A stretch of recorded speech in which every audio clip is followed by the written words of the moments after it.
warahmatullahi wabarakatuh. Bismillahirrahmanirrahim. Pada siang ini kita akan mengadakan ceramah mengenai pengobatan dengan ayat-ayat Al-Quran, termasuk dengan madu. Untuk dijelasnya sesuai dengan ayat Quran, yaitu surah Al-82, Nunazzilu minal Qur'ani ma huwa shifaa'un wa rahmatan lil mu'minin. Artinya bahwa Al-Quran itu adalah obat bagi orang yang beriman dan kerugian bagi orang yang zalim. Kita ulangi, Al-Quran itu adalah obat bagi orang yang beriman dan kerugian bagi orang-orang yang zalim. Itulah acuannya bahwa Al-Quran itu bisa untuk obat untuk seluruh penyakit, apapun penyakitnya. Makanya ada keraguan lagi bahwa Al-Quran itu adalah mukjizat dari Allah dan tidak ada tandingannya. Juga ada berikutnya, yaitu surat Az-Zariyat, surah Quran surah ke-26 ayat 80. Wa idzal maritu fawawatin. Kata Allah bahwa apabila aku sakit, Allah yang bisa menyembuhkannya. Surah ke-26 ayat 80 mengatakan wa idzal maritu fawawatin. Apabila kita sakit, manusia yang bisa menyembuhkan cuma Allah. Itulah dasar ayat-ayat Quran yang sangat jelas artinya, mukamat. Ya, jangan ragu-ragu kita lagi. Jemaah semua yang dimuliakan oleh Allah, yang berikutnya yaitu ada mengenai semacam di masyarakat terdapat apabila dia sakit, dia banyak menyalahkan orang lain, tetangga atau sebab lainnya. Dia tidak mengintrospeksi dirinya. Karena kata Allah dalam Quran surah Al-Baqarah, wa ma asaka min sayyi'in fa min nafsik. Rahmat itu adalah dari Allah, musibah itu, penyakit itu adalah kesalahan manusia sendiri. Kita ulangi lagi di dalam surah Al-Baqarah bahwa rahmat adalah dari Allah, musibah atau penyakit itu adalah akibat kesalahan manusia sendiri.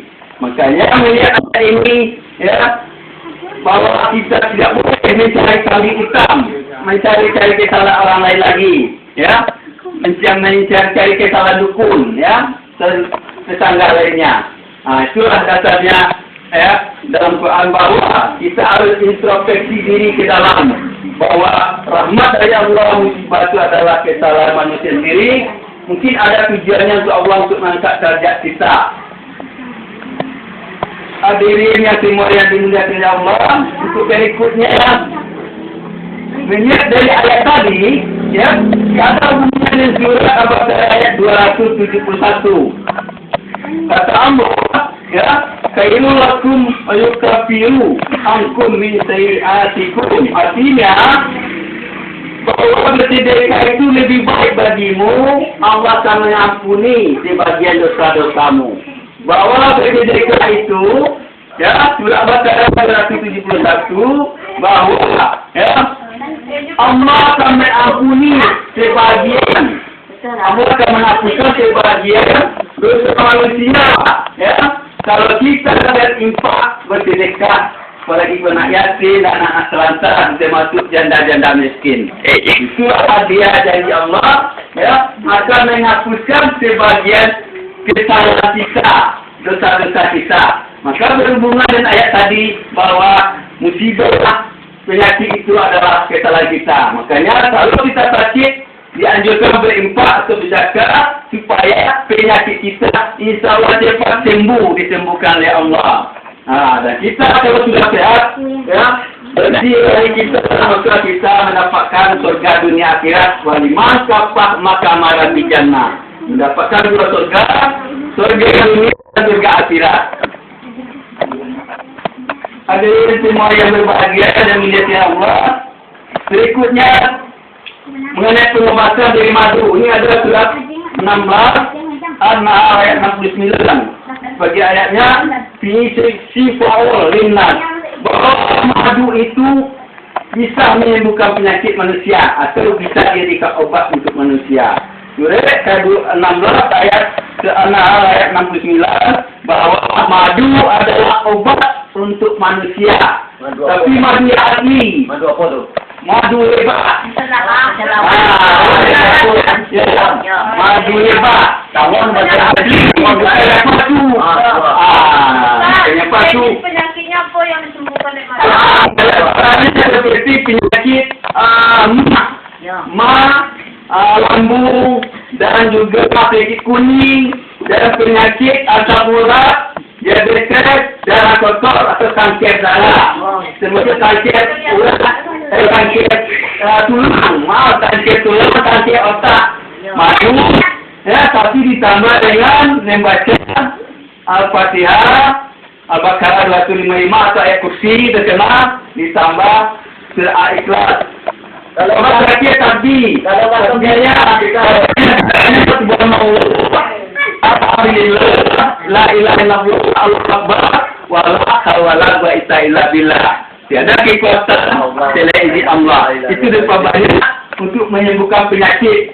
Ya, itu diperbanyak di samping madu, ditambah dengan amalan ayat-ayat Quran. Berarti ini adalah satu paket, ya. Berikutnya kita mengenai penyakit, ya, penyakit yang diganggu oleh makhluk halus, setan atau iblis.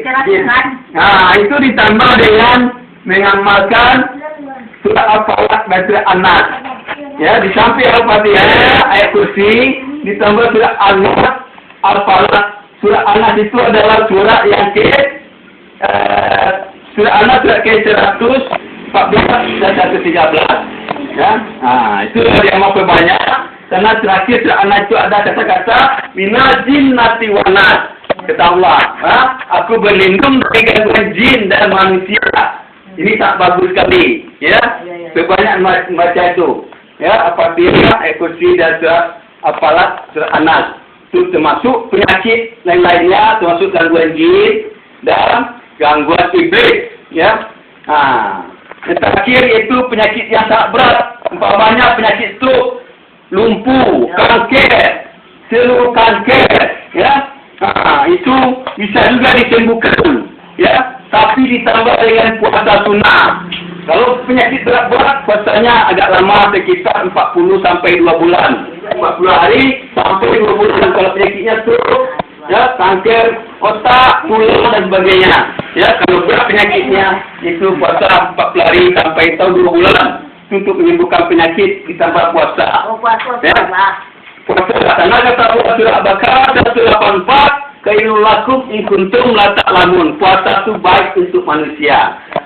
Tak ulangi, khairul lakum in kuntum la ta'lamun. Puasa itu baik bagi manusia. Itu untuk menyembuhkan penyakit yang berat. Di samping membaca Al-Fatihah, ayat kursi, ya, surah Ikhlas, tasbih, ditambah puasa, ya, ditambah berpuasa. Tak umpamakan cara membaca Al-Fatihah ayatnya, contohnya, ya, tak berikan contoh bagi wanita yang tidak hamil, bagi laki-laki, membacanya memang supaya cepat penyakitnya sembuh. Membacanya dada dibusungkan, perut dikempeskan. Contoh, Bismillahirrahmanirrahim. Alhamdulillahirabbil alamin. Arrahmanirrahim. Maliki yaumiddin. Iyyaka na'budu wa iyyaka nasta'in. Ihdinas siratal mustaqim. Siratal ladzina an'amta 'alaihim ghairil maghdubi 'alaihim waladdallin. Amin. Nah, itu dibaca pagi sekitar 50 kali, malam 50 kali. Ditambah ayat kursi sekitar 15 kali. Ya, Al-Ikhlas 15 kali, ya, ditambah surah An-Nas Al-Falaq 15 kali, ya, Fatihah 50 kali, ya, kursi 15 kali, ya, Al-Ikhlas surah Al-Falaq An-Nas 15 kali. Tasbih boleh sebanyak mungkin. Itulah untuk mempercepat penyembuhan penyakit, ya. Apapun bentuk penyakitnya, insyaallah bisa sembuh. Apapun bentuk penyakitnya berat, penyakit lama, termasuk penyakit buta, itu bisa. Dengan ayat Allah tadi ditambah puasa. Kalau ringan-ringan penyakitnya, insyaAllah bisa 3 hari puasa atau seminggu. Ya, atau 10 hari. Kalau yang ringan. Ya.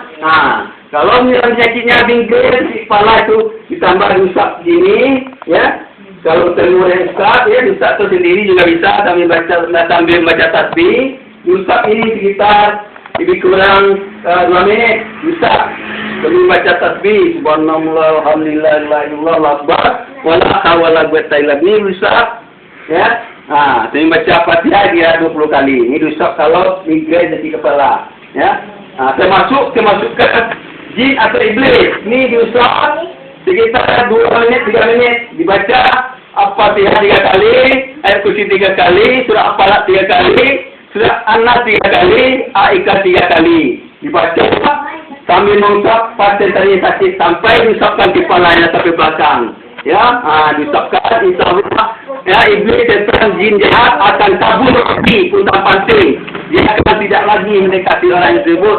Ya, itulah penjelasan ayat-ayat Allah ceramah kita pada siang ini.